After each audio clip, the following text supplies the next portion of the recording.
Election night 2020 is in the books, but we are still at least a few days from knowing who our next president will be. And we're going to talk about everything we've learned from the results so far. I'm Dometi Pongo, and welcome to MTV News' Election Day Aftershow. What just happened?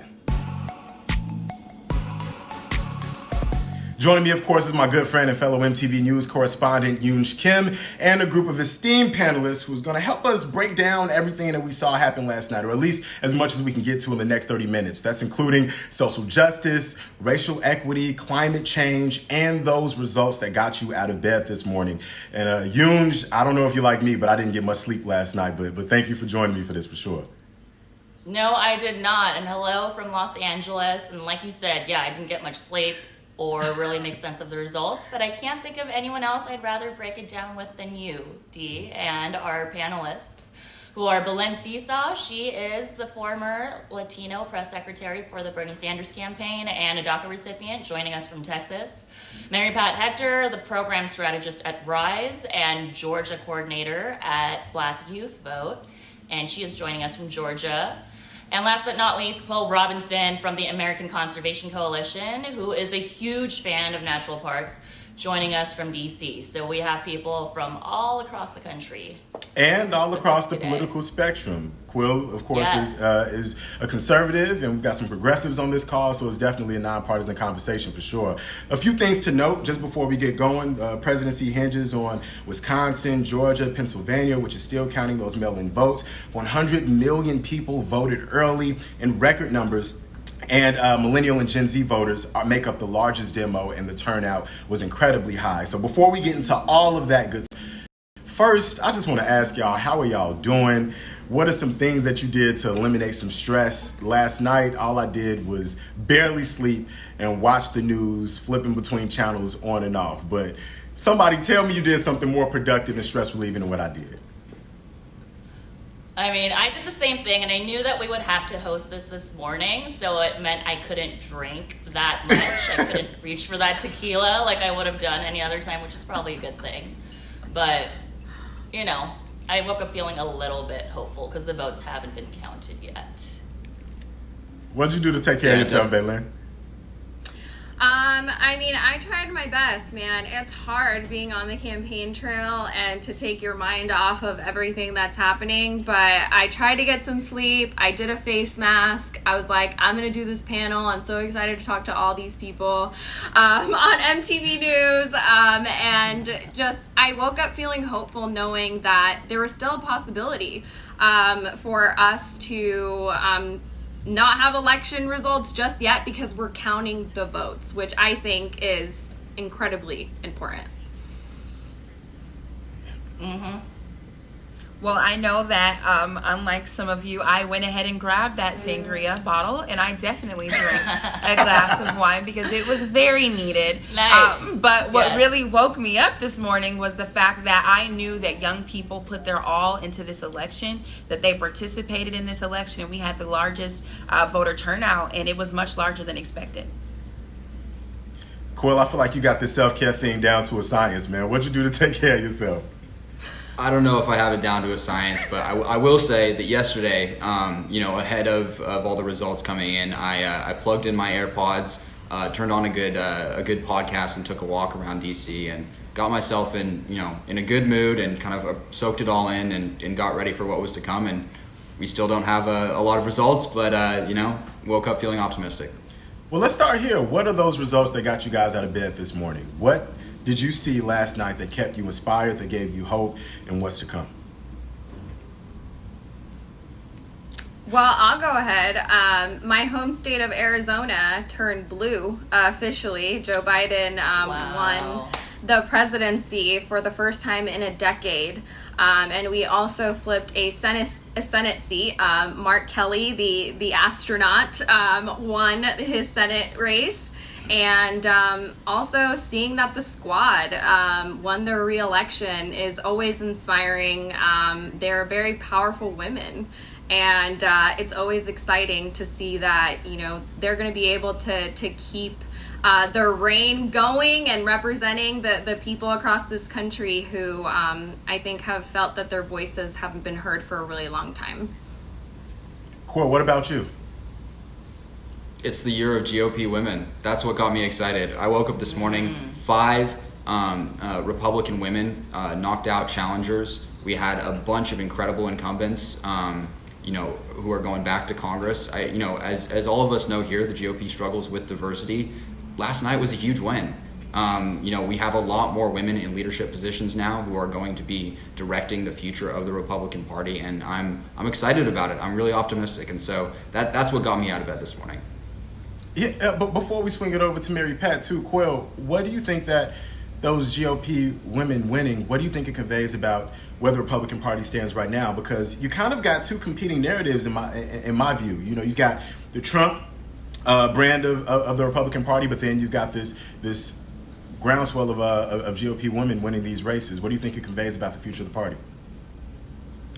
I mean, I think it represents a party that is adapting to the future, that is seeing that this country is becoming more diverse. But I think the important thing here is that a lot of, the message that I continually hear from the left is that if you are this particular identity, you have to agree with the Democratic Party on these particular issues. And that's really not the case. Just because you're a woman, just because you're a person of color, doesn't mean you fall on one particular side of an issue. I think that's actually something that is really exciting for the Republican Party, is saying, yes, we are a party that can represent all of America, and we have some values that are really attractive to you.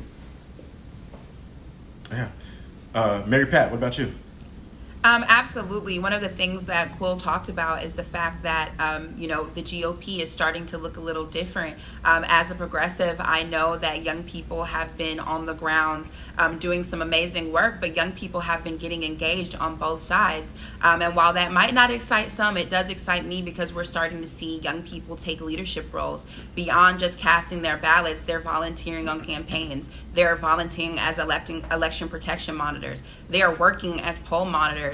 And so, again, young people have really shown their presence, and they are getting more engaged politically, and I love to see it. What have we learned about who young people began to cast their ballots for? Were there any takeaways in terms of millennial and Gen Z voters that you saw, Mary Pat?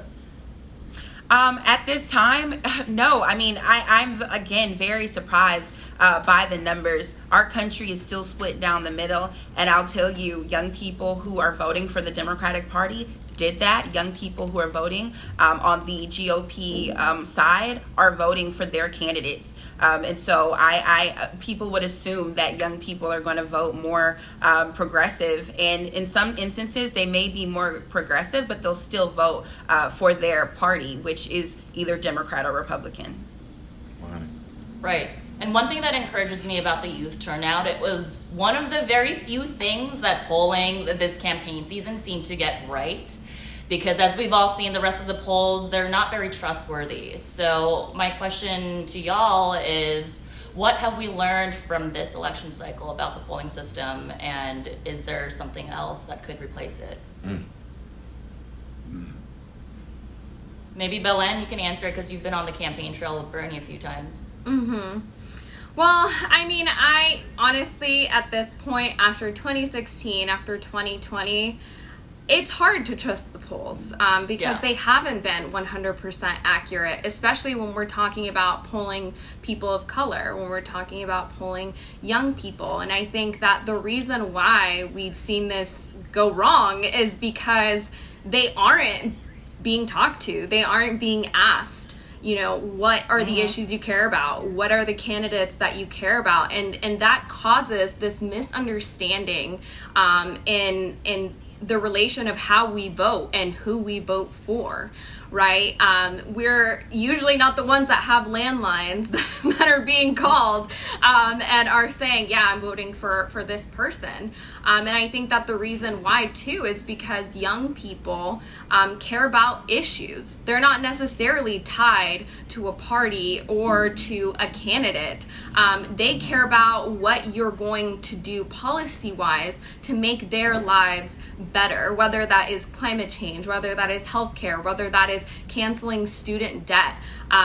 Young people are the worst off, I would say, in terms of the future of this country. And that's the reason why not only are we voting, but we're starting to see this shift in participation in working on campaigns, like it was said earlier, like organizing and holding our political leaders accountable. And I don't think that a poll can necessarily summarize that. I think that it's, a growing change. And we're really going to have to, I think, review how we do this. We're going to have to change how we poll people, because obviously it's not working. No, 2 elections in a row, the polls have been way off. And I don't know what the cause is. I don't know if it's just those landlines like you mentioned. I don't know if it's because it's folks on the coasts who are looking at these, who are using sample sets from the coast that don't necessarily reflect middle and southern America, but it does seem like something needs to change. And Mary Pat, my question to you, what are some other electoral systems that you believe need to change based on what you've seen in this election and even the election in 2016?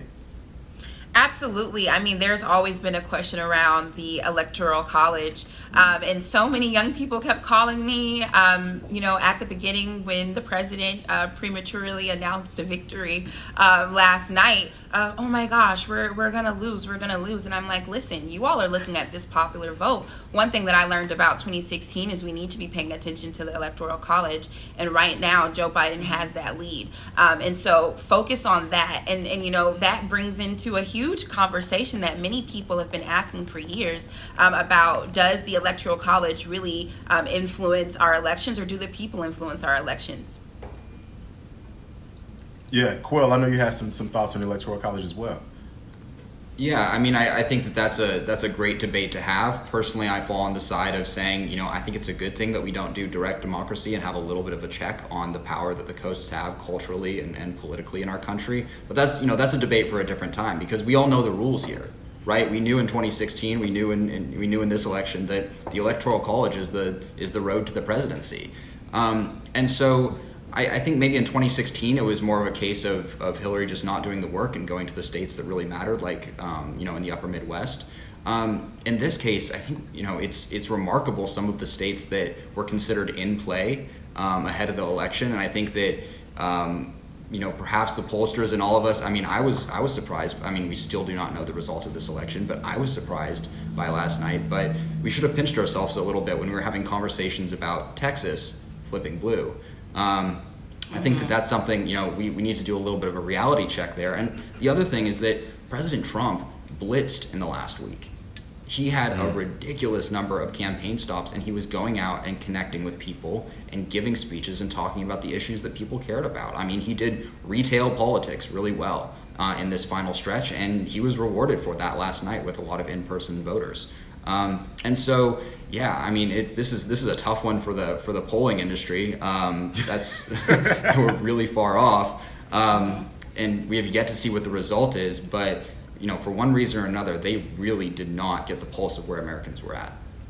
But I do have to say, given the issues with the pollings, and despite some of the voter suppression tactics from the current president, I was impressed by how smoothly most of the lines seemed to be going on election day yesterday, because there was talk of the Proud Boys or like possible intimidation tactics being used, and I don't know about you guys, but I didn't hear much of it from my neck of the woods, which was encouraging. There were no lines yesterday.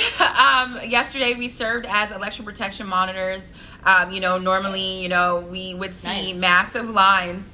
But there were no lines yesterday, and the reason being is because everyone voted early. In the state of Georgia, you had almost 4 million votes cast early in absentee, which doubled which was equal to what we saw, in 2016 on election night. And so, the reason why we didn't see lines across the country was because everyone took advantage of absentee voting and voting early, which is something that made me extremely happy. But I was also very sad because, we were out there and, you're hearing in places like Fulton County that are predominantly black, that polling locations that you're at that would normally see thousands of voters on election day only saw less than 300.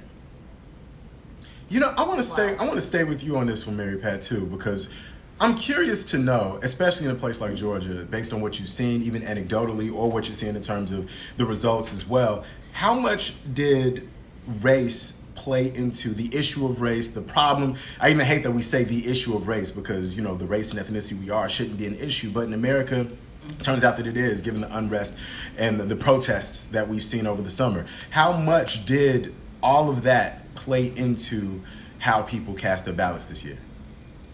You know what, Dometi?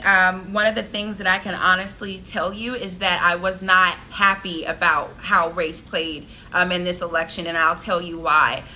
You know, and again, I don't want to get too progressive here right now, but I will say, you know, one of the differences between President Trump and even Joe Biden is that President Trump is an incumbent, and we've seen how he's handled racial relations. We've seen on a national platform that he refused to denounce anti-Semitism or white supremacy. And so as an African American woman in this country, it hurt me to my core to see that our country is straight down the middle when it comes to these issues, and that Donald Trump's base is okay with how he's handled immigration. They're okay on how he's handled race relations and issues impacting Black people in this country. And so I would have liked to see more people in places like Georgia and across the South, people of color and just all across this country really stand up against that. But that's just not what we're seeing. Our country is still split down the middle on those issues, and those issues were on the ballot. I'd be remiss if I didn't mention that, you know, a lot of people felt disheartened by how close this race was, not only because the polls indicated that Biden would be further off, and even Republicans felt like this race should have been a referendum on Trump's handling of race. And that this election and those results and how close it was show that the majority of voters maybe prioritized other things above race and felt that Trump was doing well enough in those categories that, you know, it didn't matter as much. You know, there's recent research, exit polls from CBS News showed that top issue for voters were economics, and then racial inequality came second, and then other issues came third and fourth, being the pandemic in that third spot. And Belen, do you think that we're thinking about this wrong when we talk about race? What are we getting wrong when we think about how race plays a part at the polls? I mean, I think that what we're getting wrong is the fact that our communities are not being prioritized by either party. On one side, on the Republican side, we are feeling like we are not included, that we are not valued, that we are seen as the other. On the other hand, on the Democratic Party side, we are just not seen as a priority overall to even try to get our votes, which is ridiculous considering that if we really want to mobilize people, we need to expand the electorate. We need to talk about the issues that are impacting their everyday life. As a Latina personally, of course, I care about immigration, but that doesn't mean that's the only issue that I care about. We need to start changing how we're talking to different communities, because I'm not just a woman one day and a Latina the other day. You know what I mean? Like, I care about my health. I care about women's rights. I care about immigration. And to see that I'm not being fought for in any way, I can't blame people. I can't blame voters for not feeling inspired to go vote when we're not even being fought for, when we're not even being invested in. And I think that's the key thing that is wrong in how we're approaching elections and how we are trying to turn out the vote. Where a lot of communities are seen as monoliths, when in reality, we care about the same things that any other community would care about. And if anything, we're being impacted in an even worse way. And so I think that we need to start changing the way that campaigns are run. We need to start putting different people in these positions. We need to fire some consultants. I don't know what it is that we need to do, but obviously what's going on is not working, because we are not putting people who are Latino, people who are Black, people who are Asian in positions in these campaigns and in the parties that are running these campaigns to, you know, raise the alarm and say, hey, like, what are you doing? You know, like, our voices are needed in these decision-making spaces, and right now that's not happening. For sure. And I agree with what you said, because when we talk about the Asian American vote and issues that Asian Americans care about, it's like, my family doesn't sit at the table and talk about how Asian we are. You know, we'll talk about the same things as everybody else, like healthcare or our taxes or like the wildfires that are about to burn down my parents' house in Southern California. So I think just this sense that like, it's tricky because like, yes, we need to target the demographics based on their culture and what speaks to them, but also acknowledge that like a person is a person. Like we all care about the same issues and different priorities. It's about cultural competency, right? Like Yes. that's something that we did on the Bernie campaign with Latinos.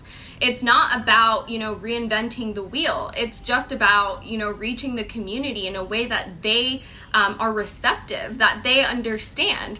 I'm not going to go to Florida and expect to talk to Latinos in the same way that I would talk to Latinos in Arizona, right? That's just completely different. And I think that if we invested in this type of outreach, if we, took a chance on Latinos, on different minority groups, to put them in these power positions, we would see a complete shift, I think.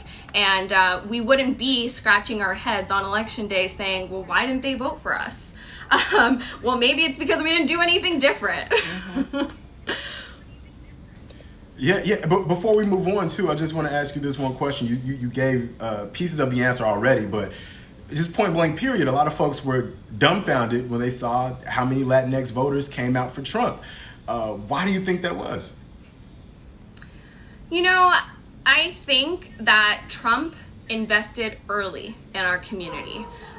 When I said, Bernie had the #1 Latino outreach program in the primary last year, Trump had the #2 Latino outreach program. And the reason why is because he invested money in these communities. He did the outreach. He, made sure that they had those conversations, that these voters weren't just reached out to a month ahead of the election.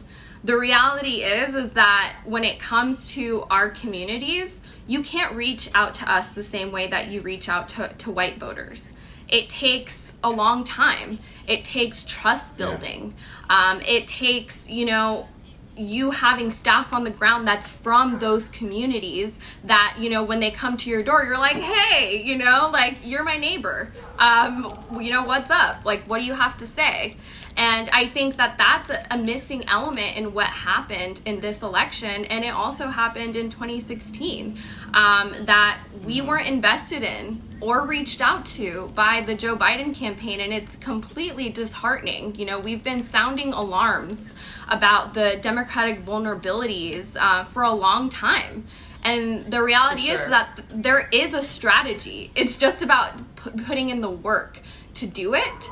And I do believe that it isn't representative of, at least having Latinos vote for Trump isn't representative of our community overall. I think that it was just a lack of work done on the Democratic side, and the possibility that maybe people just didn't feel inspired and didn't vote at all too.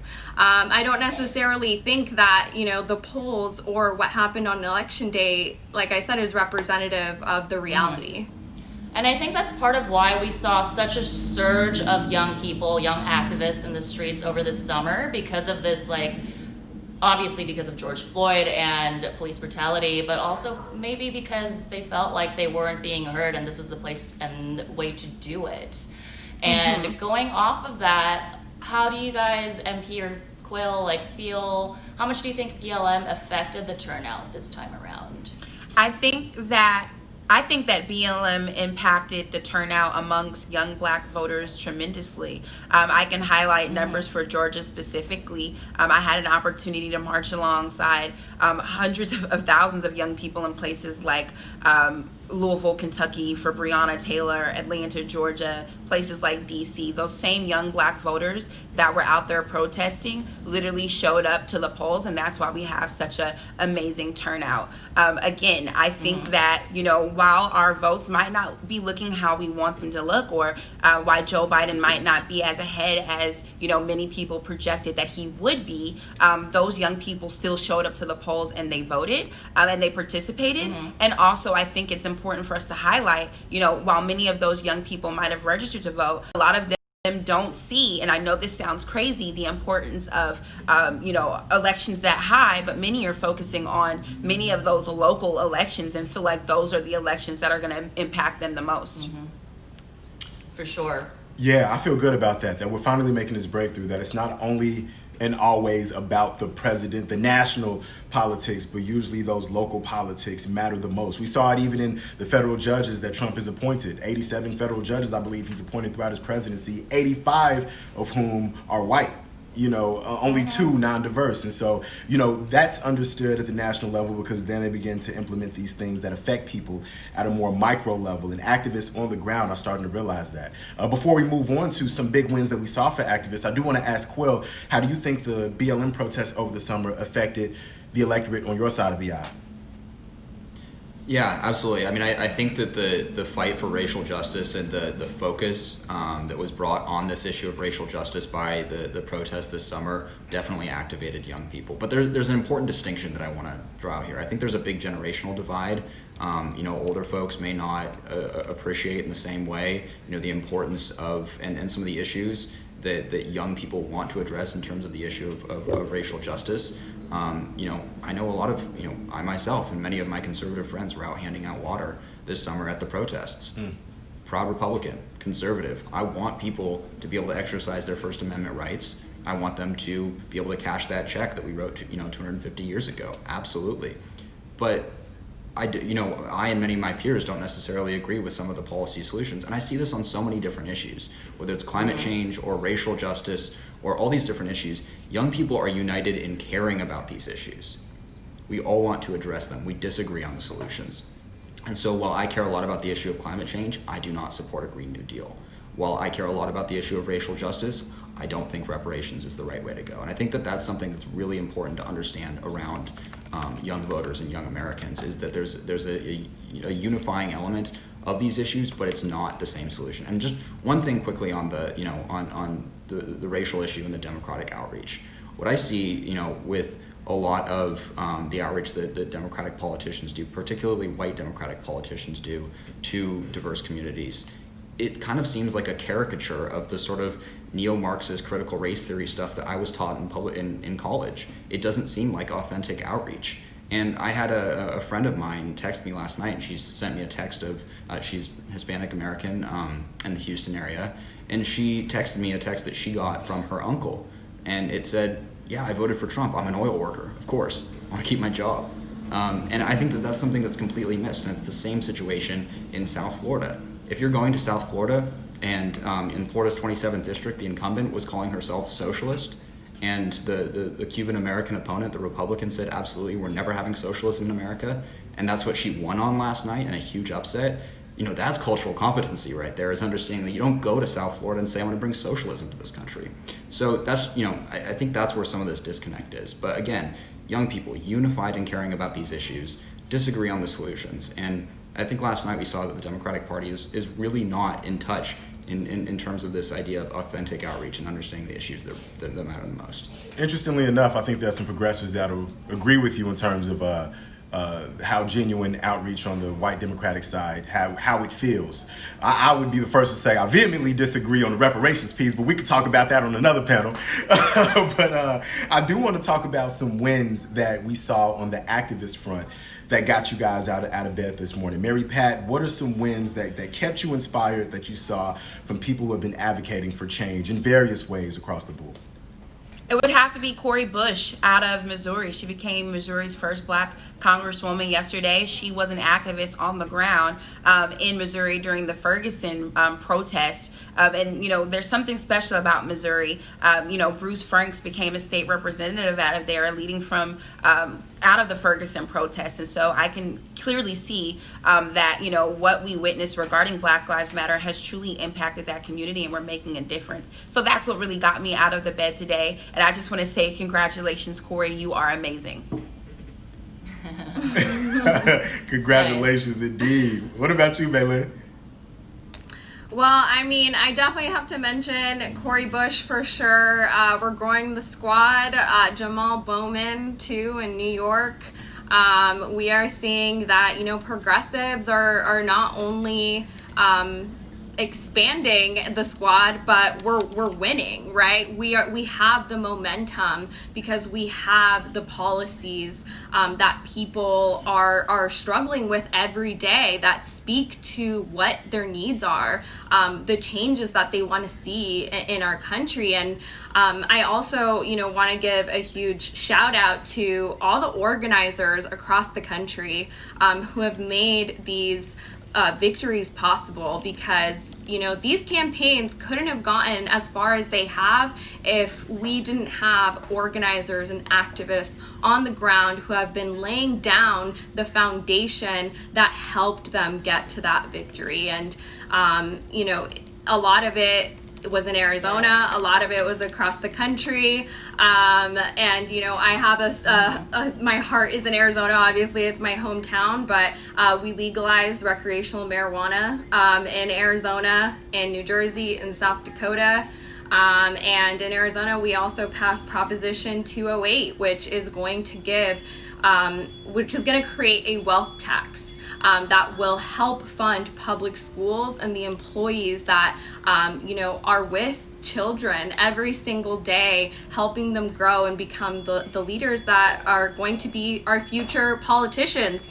So I'm really, really happy that, you know, although we may not have results for the presidential election, it doesn't mean that we didn't have enormous victories all across the country locally. Definitely. I think a lot of young people and progressives were excited to imagine a future where AOC soon runs for president and just dream about that, along with the fact that 5 states legalized marijuana. And Oregon legalized Oregon everything. Legalizing a lot of drugs. Yeah, yes, they legalized literally like everything. Yeah. I don't know how I feel about that yet. And upset because this is a live stream, but that was that. Yeah, and sorry to cut you off there, Yoonj. Climate crisis. You know, before we get out of here, Quill, I want to ask you, what are some wins in the way of climate change that kept you encouraged that you saw from the results yesterday? Yeah, absolutely. Oh, last night was a huge win for not just the conservatives who care about climate change. By the way, if you guys haven't picked up on this by now, I'm a conservative. I'm also a climate activist, and so you can imagine the last couple of years have been, you know, a bit of a struggle. But last night we were really vindicated, and I want to frame this in terms of why this should be important to everybody. For a long time, climate change has been a liberal issue. And that means that all of the ideas to address the issue of climate change have come from people with a very particular perspective on how to go about it. Now, maybe they're great ideas, maybe they're terrible ideas, but you need a healthy competition of ideas to really get the best ideas. And over the last year, my organization, the American Conservation Coalition, has been working on connecting with young conservatives and libertarians and folks on the right of center and saying, you know, you care about climate change, you're also someone who believes in free markets and limited government. Those two things are actually compatible, and countries that are capitalist and free countries have the best track record. Let's talk about some of the policies we can use to address the climate crisis from this perspective. So, last night we had some really incredible wins with some candidates who've completely embraced that message, who have supported our climate plan, our alternative to the Green New Deal called the American Climate Contract. And just, you know, to frame this again, we did a poll before. I know polls are, you know, kind of, we shouldn't pay attention to polls anymore, but I want to give this number anyways. 85% of GOP voters between the ages of 18 and 54 said that they were more likely to support a GOP candidate who supported an innovation-based approach to climate change. That was a pretty compelling number in my mind. Last night we had Maria Salazar in Florida's 27th win. She beat a Democratic incumbent. She's a really exciting candidate who's put this issue front and center. We also had Nancy Mace in South Carolina's 1st district. another really big win. Those are both women. That's that diversity coming into the GOP right now. And then also my friend Peter Meyer, it looks like he's on his way to a victory up in Michigan's 3rd district. And so we're seeing a lot of younger Republican leaders emerge from this race victorious, who have not only talked about this issue of climate change, but are focused on real solutions. And this is important because even if you consider yourself a pretty strong progressive, we need to have people on both sides of the aisle in Congress hashing out the best policy solutions. I have my preference, and I think that the American Climate Contract is a little bit more realistic and effective than the Green New Deal, but we need to be able to have that conversation, and because of those wins last night, that's going to happen in Congress now. Well, I think that's a good note to end on, because you talked about something that appeals to folks on both sides of the aisle. And we saw this play out in the Senate race in Montana, where you had Steve Daines, who is also a conservative, who is a conservationist. And you also had on the blue side of the aisle, on the progressive side, Jamal Bowman, who, of course, is pro-climate change action as well. So hopefully in the coming days and weeks, we begin to have conversations like these where folks on all sides of the issues can find that middle of the Venn diagram where we can make some change happen. And I want to encourage everyone to remain calm, take a walk and listen to a podcast like my man Quill, or if you like Mary Pat, just get that drink, get that sangria if you need to. Or if you're like me and Baylin, just don't sleep and just tough it out. But whatever you can do to make yourself feel good, I strongly suggest that you do that. And Yoonj, if you can just give us the last word before we get up out of here. I mean, I would just encourage everyone to do exactly what you said and take it one day at a time, literally. This big take it one day to Friday. And just don't forget to breathe. Honestly, I had a hard time breathing yesterday, so I had to just sit and take a bath. So yeah, whatever it takes. Whatever it takes. And those mail-in ballots are being counted. There's no foolery going on no. because those votes are still coming in. So expect over the next few days we'll still be getting results. I want to thank Quill, Mary Pat Hector, and Baylin Seaside for joining us. This has been the MTV News Need to Know Election Day After Show. And keep it locked right here on MTV News. As those results come in, we'll keep providing context and hopefully stimulating conversation that you can continue at home. I'm Dometi Pongo, and that is Yoonj Kim, and thank you for joining us.